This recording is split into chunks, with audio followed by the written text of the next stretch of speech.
You need to speak English fluent, or maybe try to speak English. You need to write. You need to read. You need to listen and interpret what it means. Virginia Mangazva came from Zimbabwe to Australia in 2000 as an international student. With a master's degree in social studies, she now encourages other women to learn English. Ladies, you can do it. If I've done it, why not you? We really want the women to be off from Centrelink, because with Centrelink they're not going to get anything, buy anything. If you need to buy a car, you cannot buy it. If you need to buy like a house, you cannot do it with what's the Centrelink. If they can get certificates like childcare, if they've got a permanent job, they can get jobs and keep on improving themselves. I've been here in Australia for 11 years. When I arrived here in Australia, I couldn't speak any English. I went to look for a job. They said my reading is not good. They said, sorry, you can't get a job, you have to go home. Then Katerina took an English course. Now I believe I now a little bit learn. Ehud May was a school teacher in Burma. She now has to build and update her skills to fit her new role in Australia. It's very hard for me because in this country, if you can't speak English, you can't do nothing. I need to do English first to get further study or to get a good job. The journey that they're on is very complex and very difficult.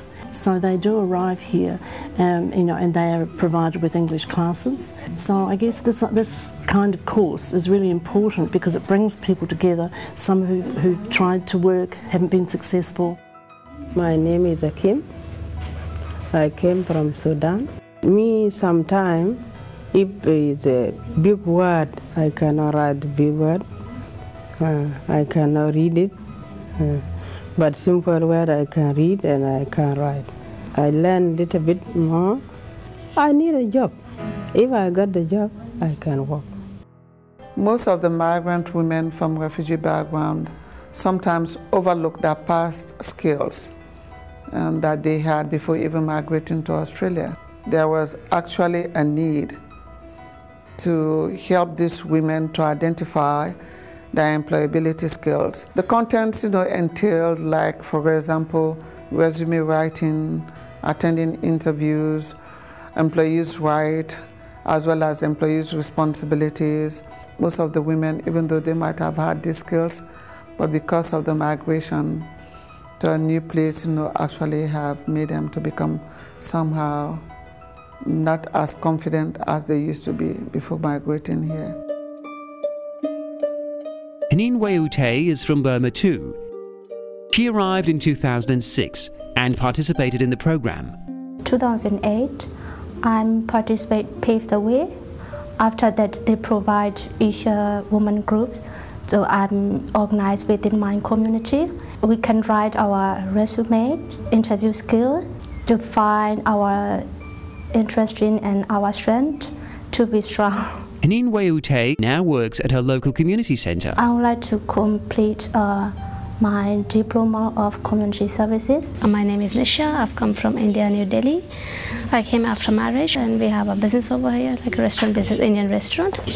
I just wanted to get my resumes professionally done to gain confidence, then how to detail your skills, your attitude, right attitude, and your clothing in an interview. I definitely have learned a lot. Yeah, I'm more confident to go for an interview now. I've lived a luxurious life in comparison to other people, but yeah, getting to know their life, yeah, that's really good. Martha Awan from Southern Sudan just graduated as an enrolled nurse.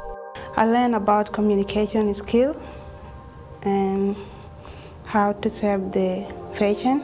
It was important for me because I'll be able to help community out and also be able to earn some money because I'll now be qualified as an enrolled nurse. It wasn't easy for me. It was hard because I'm second language, because English is not my first language, so I have to go somewhere and look for some help. The kind of work that I could do out, if I get a job in a hospital, I'll be able to assist patients with mobility. I can be able to give medication. I can be able to give the medical history of the patient. I can do the admission and discharge. Yeah. Thanks to the program and the skills they've learned, participants can now move on to further education and dream about their future. My dream is to go ahead and complete the registered nurse or be a doctor in future. To find more information or to locate an adult community education provider in your local area, call 1300 ILEARN, 1300 453 276. Or you can explore the following websites: adultlearnersweek.org, acetv.com.au. Alternatively, you can visit your local community centre, TAFE or local library and find out what's going on in your local community.